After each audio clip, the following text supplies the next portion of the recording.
Bapa dan Putra dan Roh Kudus. Amin. Saudari dan saudara, salam seroja, sehat rohani dan jasmani.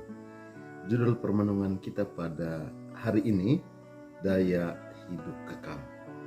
Ayat mas kita diambil dari Injil Yohanes bab 6 ayat 68 sampai 69. Jawab Simon Petrus kepadanya, Tuhan, kepada siapakah kami akan pergi?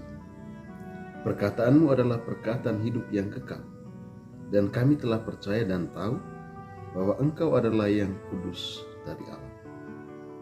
Saudari dan saudara, setelah mendengarkan pewartaan Yesus tentang roti hidup, banyak orang pergi meninggalkan Dia karena tidak sanggup menerima perkataannya bahwa tubuhnya adalah makanan dan darahnya adalah minuman. Mereka pergi meninggalkan Yesus, sang sumber hidup itu.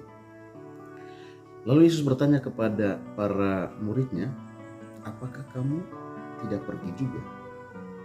Maka Petrus mewakili para murid yang lain menjawab, Tuhan, kepada siapa kami akan pergi?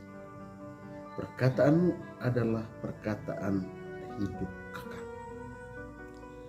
Bagi Petrus dan rasul-rasul lainnya, saudari dan saudara, sabda Yesus diterima sebagai sabda hidup kekal.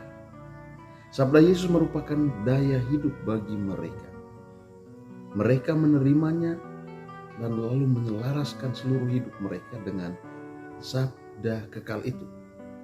Sementara orang-orang yang lain tidak mampu menerima sabda Yesus, tidak mampu menyelaraskan apa yang mereka pikirkan dengan pikiran Yesus, tidak mampu menyelaraskan apa yang mereka pikirkan dengan kehendak Tuhan, tidak mampu menyelaraskan hidup mereka dengan sabda Tuhan sendiri. Karena mereka tidak mampu menyelaraskan hidup mereka dengan sabda Tuhan itu, tidak mampu menyelaraskan hidup mereka dengan Yesus sendiri, dengan kehendak Yesus sendiri, akhirnya mereka kehilangan daya hidup kekal di dalam kehidupan mereka.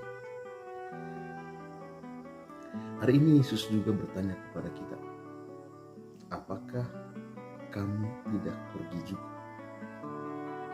Sadar atau tidak sadar, seringkali dalam kehidupan sehari-hari kita pergi meninggalkan Yesus. Kita tidak mampu menyelaraskan hidup kita dengan hidup Yesus. Kita tidak mampu menerima Yesus, menerima daya hidup yang berasal daripadanya, lalu menjadi daya hidup kita. Ketika kita, saudari dan saudara, menerima Yesus sebagai daya hidup bagi kita, hidup kita akan lebih bermakna. Kita menerima Ekaristi, menerima tubuh dan darahnya sebagai daya hidup bagi kita. Baiklah saudari dan saudara, setiap kali kita menerima Ekaristi, kita selalu ingat bahwa kita harus menyelaraskan seluruh hidup kita dengan hidup Yesus. Kalau kita berani menyelaraskan seluruh hidup kita dengan hidup Yesus, dengan apa yang dikehendaki oleh Yesus, hidup kita juga akan memiliki daya ilahi di dalam diri kita.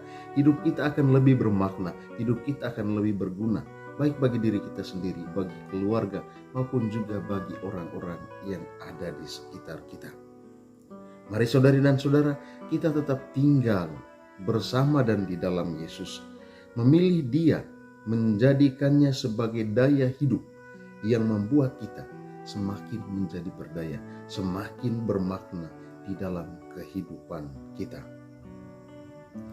Main seruling, caranya ditiup, jadikan Kristus sebagai daya hidup. Semoga Tuhan memberkati kita. Dalam nama Bapa dan Putra dan Roh Kudus. Amin.